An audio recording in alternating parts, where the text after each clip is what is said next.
Thưa quý vị, suốt 4 ngày, hơn 300 người, gồm lực lượng cứu hộ, công an, dân quân và người dân địa phương đã xuyên rừng lội suối trong điều kiện mưa lạnh và địa hình hiểm trở để tìm kiếm người đàn ông bị lạc trong rừng ở xã Bắc Quang, tỉnh Tuyên Quang.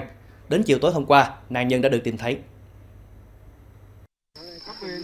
Khoảng hơn 17 giờ ngày 11 tháng 5, ông Triệu Chàng Tá, 58 tuổi, được phát hiện tại khu vực rừng sâu thuộc rừng phòng hộ Bắc Quang trong tình trạng mệt mỏi, sức khỏe suy giảm nhưng vẫn tỉnh táo.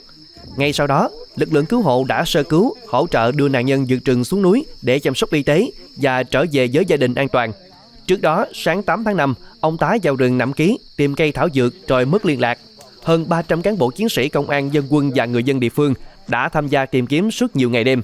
Địa hình núi đá dốc đứng, rừng rậm cùng mưa lớn kéo dài khiến công tác cứu hộ gặp nhiều khó khăn.